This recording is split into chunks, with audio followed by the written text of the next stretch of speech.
Good morning, everybody. Today's meeting is, of course, an important stepping stone in the run-up to the historic Ankara summit. Let me assure you that this is a time for Europe to shoulder a larger responsibility for European security. Sweden is stepping up in three ways in this regard. First, it was recently announced that we're speeding up the process to establish FLF Finland. Sweden is, of course, the framework nation for that endeavor. We've been speeding it up. We had that transfer of authority of our new battle group that's going to be designated for FLF Finland, which can be scaled up to a brigade unit. This is a big and important responsibility for Sweden, but it also is going to strengthen the alliance ability to deter and defend up in the northern part of the alliance. Secondly, we are also stepping up when it comes to Ukraine support. We recently announced our biggest support package to Ukraine, pointing to about $2.5 billion, including providing the Ukrainians with a squadron of the Gripen fighters, Charlie Delta, by next year, and then another squadron of Gripen Echo by 2030. So that's a significant stepping up also when it comes to supporting Ukraine. And lastly, but also maybe most significantly for you, we're today announcing a new Pearl package to Ukraine, together with both Norway and with Canada. We're contributing with about $100 million to that. This is our fifth support package. We think that the Pearl is important in order to provide the Ukrainians with defense equipment from the United States, especially when it comes to air defense. So that's our announcement for today, and I'll be glad to take any questions you might have. So you talk about Europe stepping up for its own security, but with the Iran-US deal now signed, would Sweden be willing to contribute in any way? Yeah, we don't exclude that possibility. We're part, of course, of the coalition consisting of 40 states that's been led by both France and the UK, and we are reviewing the possibility to possibly also contribute to such a mission. There should be wider NATO involvement. Well, I think I expect NATO allies to contribute. I don't probably expect NATO as an organization to be engaged in the Hormuz zone. Any questions? Okay, thank you. Then we'll do questions in Swedish. Okay. Swedish? Where are you? Nu missade jag bara lite, ska jag säga, vad du har sagt här. Så har du sagt att Sverige ska vara med på något? Du kan ju bara berätta. Kan du säga om det du har sagt på engelska på något sätt? Vänta bara lite. Okay. Yes, vi kör, förlåt. Det vi kan berätta idag är att Sverige tillsammans med Kanada och Norge kommer att bidra med ett nytt Pearl-paket, och vi bidrar ungefär med 1 miljard till detta. Och det är tillsammans med de här två andra länderna. De här Pearl-paketen är viktiga för att de ser att ukrainarna får tillgång till amerikansk producerad försvarsmateriel, framförallt när det kommer till luftförsvar och Patriot-interceptorer. Så det är dagens tillkännagivande. Vid sidan av det så berättar vi också naturligtvis att vi har skyndat på arbetet med att etablera det som heter FLF Finland. Det är ett arbete som Sverige leder, men vi gör tillsammans med andra nordiska länderna, men även där både Frankrike, Italien och Storbritannien är engagerat. Så att vi ställer ju en stridsgrupp med utgångspunkt i Boden till förfogande för Sakör nu. Många länder här, deras försvarsministrar har sagt att de på olika sätt kommer att delta i säkrandet av Hormuz under ledning då av Storbritannien och Frankrike. Är det aktuellt för Sverige? Jag utesluter inte det. Vi ingår i den koalitionen på 40 länder som har arbetat med detta. Det är ett arbete som i huvudsak Frankrike och Storbritannien har lett. Och vi har tittat hur vi kan bidra både politiskt och möjligen också militärt. Exakt i så fall vad det skulle handla om, det får vi återkomma till. Men det är klart att det nya avtalet nu som ändå finns på plats skapar bättre förutsättningar för att kunna genomföra genom den här koalitionen någon form av insats. Så att om Sverige får frågan här så kommer vi att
Good morning and welcome.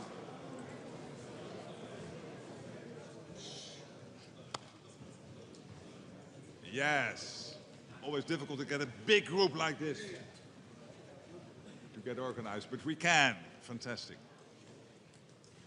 Good morning and welcome to this meeting of NATO defense ministers. This is the last milestone before our summit in Ankara in just 3 weeks. Today we will address how European allies and Canada are taking more responsibility for their conventional defense. To rebalance our security for the better, we are building a stronger Europe and a stronger NATO. That means allies demonstrating clear progress and a credible path towards investing 5% of GDP on defense. And turning that increased spending into combat-ready forces and capabilities now. We are already seeing truly impressive progress. In 2025, European allies and Canada invested over $90 billion, $90 billion more than the year before. That's an increase of nearly 20% in a single year. And we are already seeing further increases when it comes to the books for 2026. To accelerate defense production and innovation in Europe and North America, it is vital that we also turbocharge transatlantic defense cooperation. There's no other way. We will also discuss issues outside of Europe that very much affect our security. Allies have long agreed that Iran cannot be allowed to have a nuclear weapon, and today, as a result of US action, they are further from that than at any time in recent memory. We all are heartened by the prospects for peace following the US-Iran agreement. Pete, this is truly a remarkable achievement. Thank you. And of course, thank the President for this. Restoring freedom of navigation in the Strait of Hormuz is vital for the global economy. So we will have the opportunity today to address allies' concrete contributions to international efforts to support freedom of navigation. On Ukraine, I expect further pledges of support to be made at the Ukraine Defense Contact Group later today, because we must continue to step up and sustain our support so that Russia's brutal war ends. It is important that every ally does their fair share, particularly through NATO's Pearl initiative, given its effectiveness at providing crucial air defense, which only the United States can deliver. But before we begin our closed session, my dear friend Pete, the US Secretary of War, has asked for the floor. So Pete, the floor is yours. Well, Mr. Secretary General, thank you for your leadership throughout and for this forum. And as I said at my first NATO Defense Ministerial last February, and as the Trump administration has said again and again in the last year and a half, our allies must step up. President Trump has been very clear on this point for many years and over 2 administrations. And for too long, NATO has been a paper tiger and a one-way street. No more.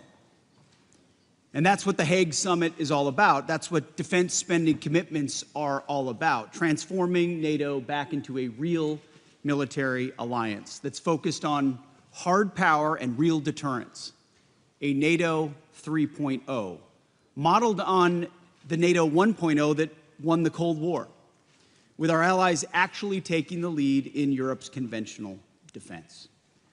And that's what NATO was always supposed to be and what its framers like President Eisenhower always expected. Europe was not supposed to be a dependency of the United States.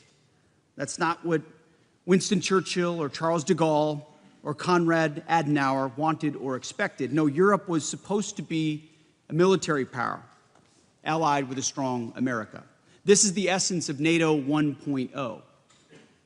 As Dwight Eisenhower himself said as early as 1951, if in 10 years all American troops stationed in Europe for national defense purposes have not been returned to the United States, then this whole process will have failed. Eisenhower was Supreme Allied Commander then, not yet our nation's 34th president. But he and his Allied counterparts, all of them still living in the shadow of World War II, understood that NATO's power did not come from committees or from meetings or from small flags on fancy tables. It came from warriors And for Europe's defense, it had come from NATO allies. That was NATO 1.0, a hard-edged warfighting organization focused on Europe's defense. But that spirit faded after the Cold War ended. No longer focused on defending Europe, NATO 2.0 drifted toward out-of-area operations and things that had nothing to do with warfighting at all. Instead of tanks and fighters and air defenses, the focus has been on gender equity and climate change and defense austerity. Europe's borders flew wide open. Welfare states expanded. Defense budgets cratered, along with Europe's belief in itself and its civilization. NATO lost its way. NATO 2.0 was an era of distraction, deindustrialization, and demilitarization. It was an era of free riding. And those were lost years that we're not going back to. And that's why at the Department of War, we've been so clear and so candid to restore NATO's core military role and character. And that's why we've returned U.S. troop levels in Europe to pre-2022 levels, with the redeployment of a brigade combat team last year and further reduction of 5,000 forces earlier this year. At the same time, it's why we've engaged with our allies so consistently. And it's why we've grown our own defense industrial base and encouraged to turn NATO 3.0 into reality, to return the alliance to its roots as a military alliance and ensure that it has the European strength required to sustainably deter aggression and, if need be, make good on Article 5. Some of our allies have gotten the message and stepped up. You know who you are, and we very much appreciate it. Last year, under President Trump's leadership, NATO set the new global standard for allied defense spending, 5% of GDP, all in on defense. It's historic, and it's transformational. And some allies are already well on their way to meeting this ambitious target, and in some cases ahead of schedule. And as you've seen over the last 6 months, President Trump is also committed to the United States defense spending, more than $1 trillion in 2026 and a commitment of $1.5 trillion in 2027. We will lead and exceed our own NATO spending standards. And I'm personally on Capitol Hill in order to make sure we do it. It's not do as I say, it's do as we do.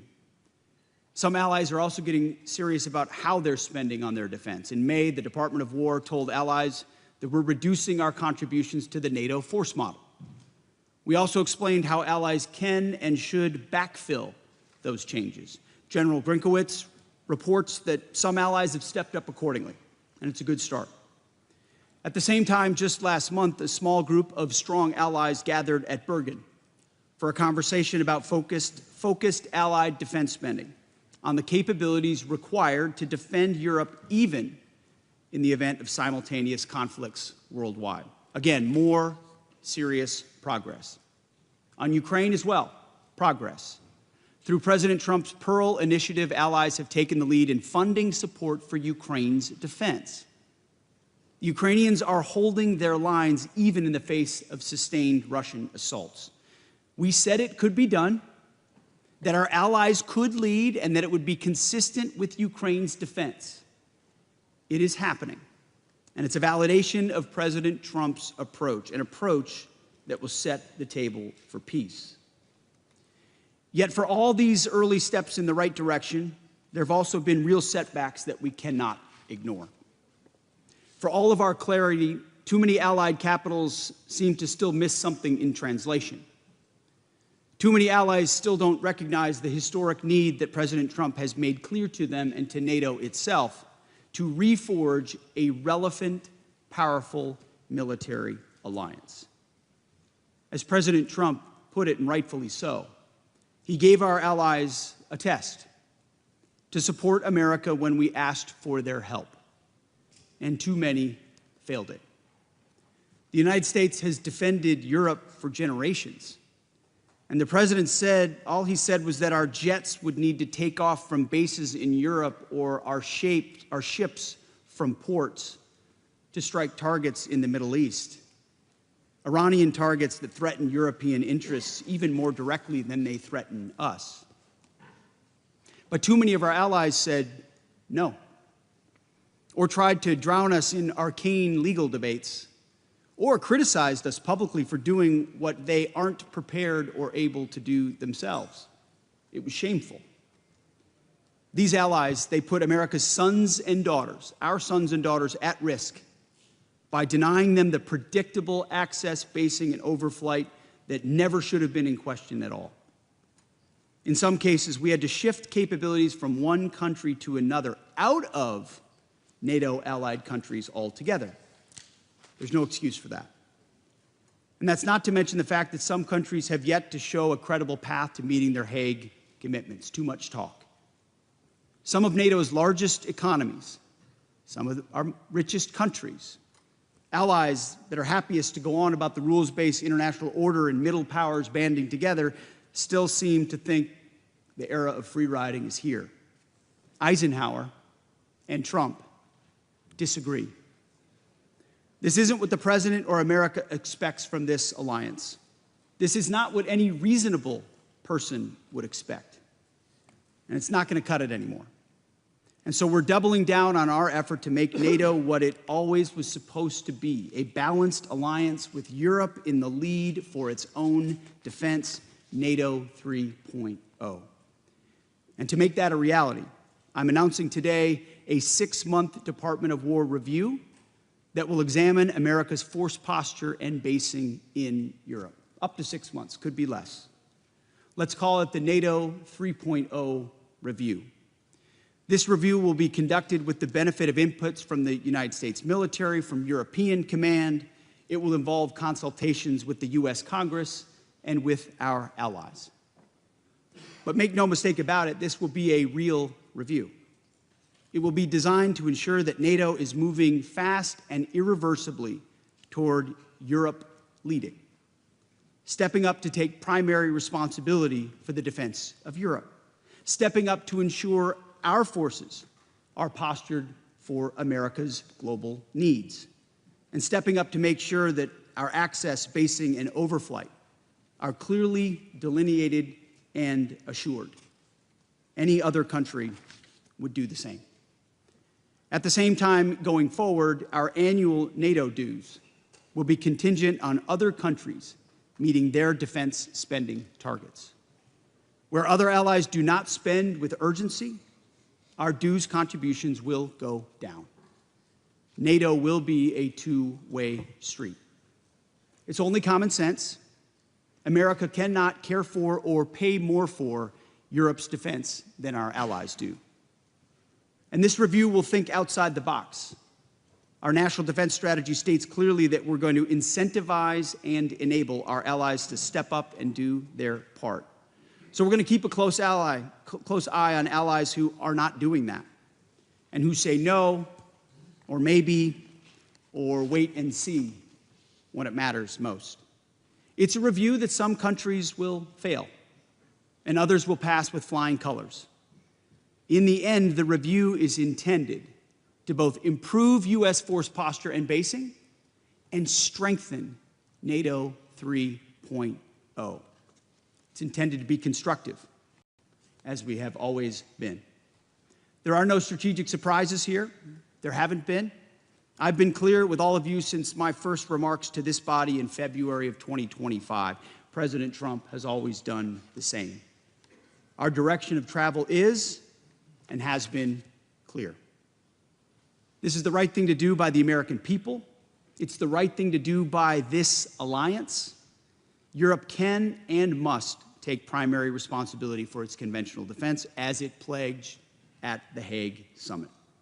And in the process, safeguarding Europe's defense for generations to come. We know our allies can do it, and it's time. Thank you. Thank you very much, Secretary Hexet. Dear Pete, there's much to discuss and decide today to further strengthen our deterrence and defense. And with that, I want to thank the media for joining us, and we will now continue shortly.